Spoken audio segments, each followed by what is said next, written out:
أعوذ بالله من الشيطان الرجيم. بسم الله الرحمن الرحيم. ثم الصلاة والسلام على التمان الأكملان محمد بن عبد الله صلوات ربي وسلامه عليه وعلى آله وأصحابه ومن تمسك بسنته إلى يوم الدين، وبعد. السلام عليكم ورحمة الله وبركاته. سلام أنبانك في آلة نولا كصالك جلا محمد صلى الله عليه وسلم جلا دمي ناكو كمين كان كاكي وبكي جلا دمي ناكو كمين مان كاكي وتكي. محمد آمر الناهي فلا أحد أبر منه في قول لا ولا نعم. مبنو مين ناكو كفن في كان كاكي وفن تغلي فن بلا نيومي ناكو مين مان كاكي ولي فن بلا جومي.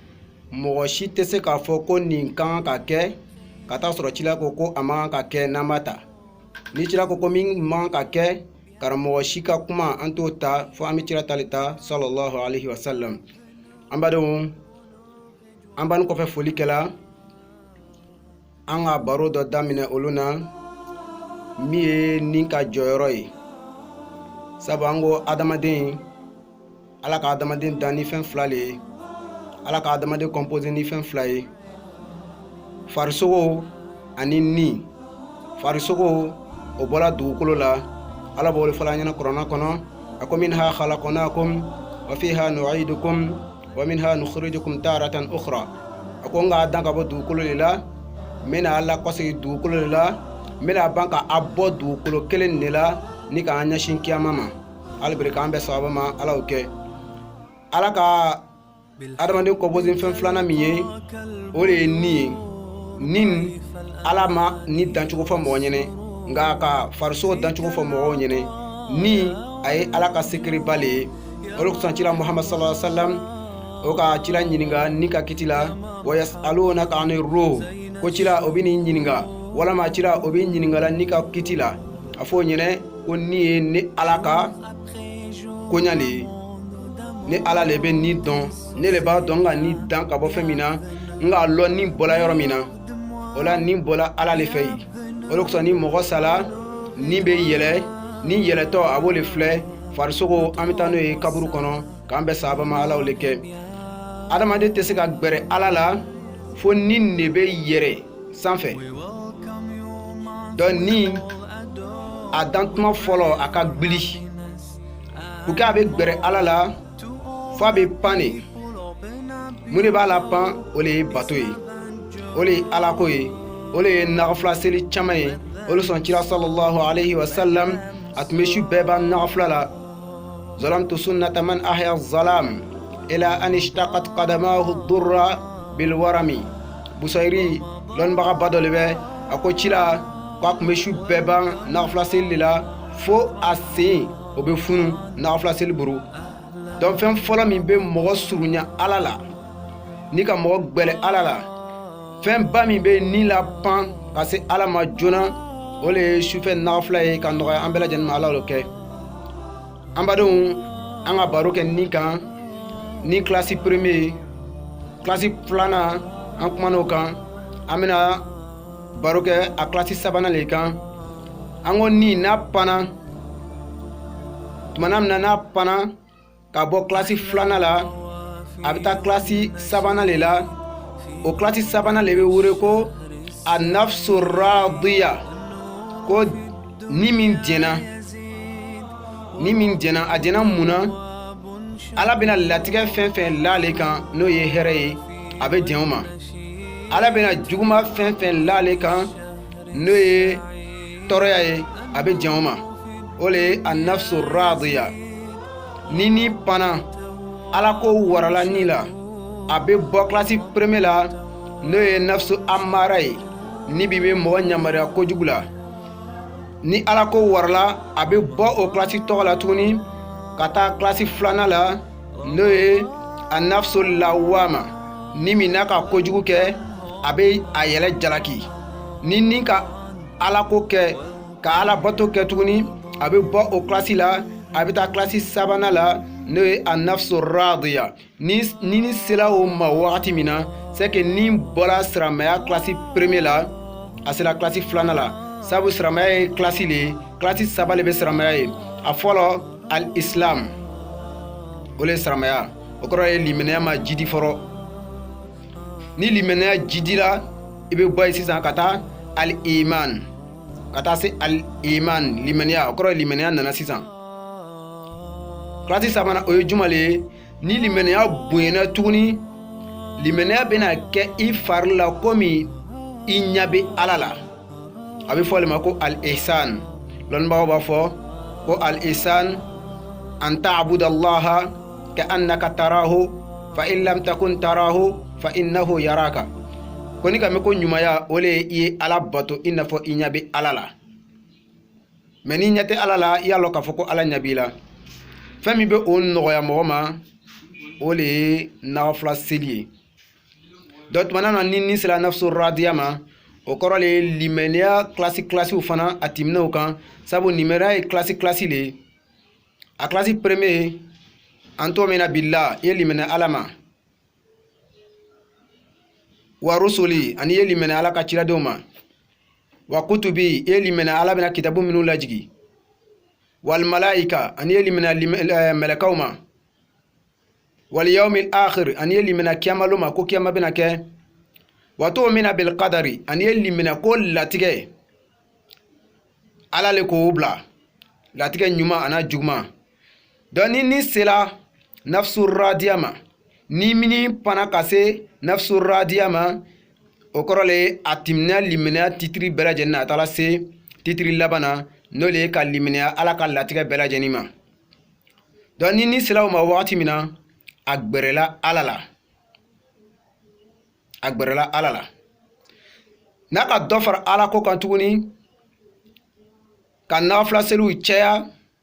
ka sundow caya ni bɛ pan tuguni ka bɔ o kilasi tɔgɔ la a bɛ taa kilasi naaninan na n'o bɛ wele ko an-nafsul marudiya o le ye ala yɛrɛ jɛnna ni min ma nafsu radiya o le ye ni min yɛrɛ jɛnna ala ka ko kɛtaw ma mais nafsul mardiya o le ye ni min ala yɛrɛ jɛnna a ma